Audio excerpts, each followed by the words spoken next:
Okay, 3 ಜನ ಶೆಟ್ಟಿಗಳು, ಚಂದನ್ ಶೆಟ್ಟಿ, ಶಯನ್ ಶೆಟ್ಟಿ ಮತ್ತೆ ರೂಪೇಶ್ ಶೆಟ್ಟಿ, ಅವ್ರ ಜೊತೆ ಹೋಗೋದಕ್ಕಿಂತ ಮುಂಚೆ ಬಿಗ್ ಬಾಸ್ ಮನೆಗೆ ಏನಾದರೂ ಸಜೆಷನ್ಸ್ ಏನಾದರೂ ತಗೊಂಡಿದ್ರಾ? ಹೇಗೆ ಅವ್ರು ನಿಮಗೆ ಪರಿಚಯನಾ? ಹೇಗೆ?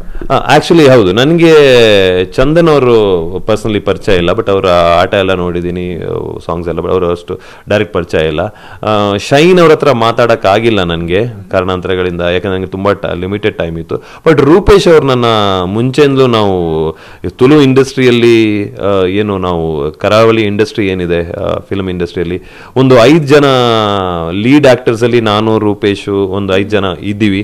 ಸೊ ಒಟ್ಟಿಗೆ ಒಂದೇ ಜರ್ನಿಯಲ್ಲಿ ಬಂದವರು. ಸೊ ಒಳ್ಳೆ ಫ್ರೆಂಡ್ ನನ್ನ ರೂಪೇಶ್, ನಾನು ಒಂದು ಒಳ್ಳೆ ಸ್ನೇಹಿತರು ಮುಂಚೆಯಿಂದಲೂ. ಸೊ ಅವ್ರ ಹತ್ರ ಆಬ್ವಿಯಸ್ಲಿ ನಾನು ಮಾತಾಡಿದ್ದೆ ಬರಬೇಕಾದ್ರೆ ಏನು ಅಂತ. ಸೊ ಅವರು ಇಷ್ಟೇ ಹೇಳಿದ್, ನೀವು ಆಕ್ಟಿಂಗ್ ಅಂತ ಮಾಡಕ್ ಹೋದ್ರೆ ಅಲ್ಲಿ ಆಗಲ್ಲ, ನೀವು ಏನು ಅದು ಬಂದ್ಬಿಡತ್ತೆ. ಒಂದು 2 ವೀಕ್ಸ್ ಆದ ನಂತರ ಒಂದು 1 ವೀಕ್ 2 ವೀಕ್ಸ್ ಮ್ಯಾಕ್ಸಿಮಮ್ 3 ವೀಕ್ಸು ಆನಂತರ ಆ ಕಲರ್ ಬಂದೇಬೇಕು. ಕಲರ್ ಹಾಕೊಂಡು ಹೋದದ್ದು ಕಲರ್ ಫೇಡ್ ಆಗಿ ಹೋಗುತ್ತೆ. ನೀವು ಏನಿದೆ ಹಂಗೆ ಆಡಿ, ಬಟ್ ನೋಡ್ಕೊಂಡು ಆಡಿ.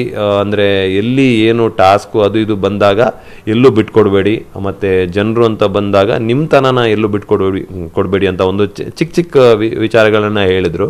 ಸೊ ನಿಮ್ಮ ವೈಲ್ಡ್ ಕಾರ್ಡ್ ಹೋಗೋದ್ರಿಂದ ನನಗೆ ಅವರು, ಯಾಕಂದ್ರೆ ಫಸ್ಟಿಂದ ಬಂದವರು, ಸ್ವಲ್ಪ ಡಿಫ್ರೆಂಟ್ ಇದೆ ಇಲ್ಲಿ ಗೇಮ್, ನಿಮಗೆ ಯಾವ ಥರ ಆಗತ್ತೆ ಅಂತ ನಿಮ್ಮ ಮೇಲೆ ಬಿಟ್ಟಿದ್ದು. ಸೊ ಅದನ್ನ ನೀವು ಅನಲೈಸ್ ಮಾಡ್ಕೊಳ್ಳಿ ಅಂತ ಹೇಳಿದ್ರು. ಸೊ ಚಿಕ್ಕ ಪಾಯಿಂಟ್ಸ್ಗಳು ಹೆಲ್ಪ್ ಆಯ್ತು ಅಂತಲೇ ಹೇಳ್ಬೋದು. ಬ್ಯಾಡ್ ಲಕ್ ಅಂತ ಅನ್ಸುತ್ತೆ ನಿಮಗೆ, ಸುದೀಪ್ ಸರ್ ಸಿಗೋದೇ ಇಲ್ಲ. ಅಂದರೆ ಅಟ್ಲೀಸ್ಟ್ ಪವಿ ಅವ್ರಿಗೆ ಬರ್ತಿರ್ಬೇಕಿದ್ರೆ ಆಚೆ ಅವ್ರಿಗೆ ಸಿಗ್ತಾರೆ ಸುದೀಪ್ ಸರ್, ಅವ್ರನ್ನ ವೇದಿಕೆಗೆ ಕರೆಸಿ ಅವ್ರಿಗೆ ಏನು ಹೇಳಬೇಕು ಅದನ್ನ ಹೇಳ್ತಾರೆ. ಸೊ ನೀವು ಎಷ್ಟು ಮಿಸ್ ಮಾಡ್ಕೊಳ್ತಿದ್ದೀರಾ ಅವ್ರನ್ನ ಮೀಟ್ ಮಾಡದೇ ಇರೋದು? ತುಂಬ ಮಿಸ್ ಮಾಡ್ಕೋತೀನಿ. ಆ್ಯಕ್ಚುಲಿ ಸುದೀಪ್ ಸರ್ ಒಂದು ಲೆಜೆಂಡ್. ಸುದೀಪ್ ಸರ್ ಹತ್ರ ಅಲ್ಲಿ ಕೂತ್ಕೊಂಡು ಶನಿವಾರ ಪಂಚಾಯತಿ ಏನಿದೆ ಅದನ್ನು ಮಾತಾಡೋದೇ ಒಂದು ನನಗೆ ಆ್ಯಕ್ಚುಲಿ ತುಂಬ ಗಿಫ್ಟ್ ಅಂತ ಅನಿಸ್ತಾ ಇತ್ತು. ಅಲ್ಲಿ ಕೂತ್ಕೋಬೇಕಾದ್ರೆ ಅವರು ನನ್ನ ಹತ್ರ ಹವಿ ಅಂತ ಹೇಳಬೇಕಾದ್ರೆ ಅದು ಜುಮ್ ಅನಿಸ್ತಾ ಇತ್ತು. ದಟ್ಸ್ ಲೈಕ್ ಅ ಬ್ಲೆಸ್ಸಿಂಗ್ ಅನಿಸ್ತಾ ಇತ್ತು. ಹೆಸರು ತೆಗಿಬೇಕಾದ್ರೇನೆ ಒಂದು ಖುಷಿ ಆಗ್ತಾ ಇತ್ತು. ಸೊ ಅವ್ರನ್ನ ಹಿಂದೆ ಬರಬೇಕಾದ್ರೆ ಅವ್ರನ್ನ ಮೀಟ್ ಮಾಡದೆ ಬರೋದು ಅದು ತುಂಬಾನೇ ಬೇಜಾರು, ತುಂಬಾನೇ ಆ್ಯಕ್ಚುಲಿ ಆ ಫೀಲ್ ಇದೆ ನನಗೆ, ದುಃಖ ಇದೆ.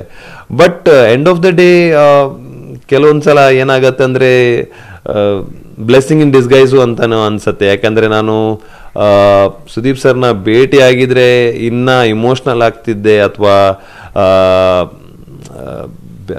ಗೊತ್ತಿಲ್ಲ ನನಗೆ ಬೇರೆ ಥರ ಏನೋ ಅನಿಸ್ತಾ ಇತ್ತು. ಬಟ್ ನಾನು ಅವ್ರನ್ನ ಈಗ ಫಿನಾಲೆಗೆ ಹೋಗಬೇಕಾದ್ರೆ ಅಥವಾ ಒಂದು ವಾರಗಳ ನಂತರ ಭೇಟಿ ಆದಾಗ ಡೆಫಿನೆಟ್ ಆಗಿ ಅವ್ರು ನನ್ನ ವರ್ಕ್ ಚೆನ್ನಾಗಿ ಮಾಡಿದರೆ ಡೆಫಿನೆಟಾಗಿ ಅಪ್ರಿಷಿಯೇಟ್ ಮಾಡ್ತಾರೆ. ಅವ್ರ ಹತ್ರ ಮಾತಾಡೋವಂಥ ಆಪರ್ಚುನಿಟಿ ಸಿಗುತ್ತೆ, ಅವಾಗ ಮಾತಾಡ್ತೀನಿ. ಬಟ್ ದುಃಖ ಅಂತೂ ಇದೆ, ಬಟ್ ಇಟ್ಸ್ ಓಕೆ.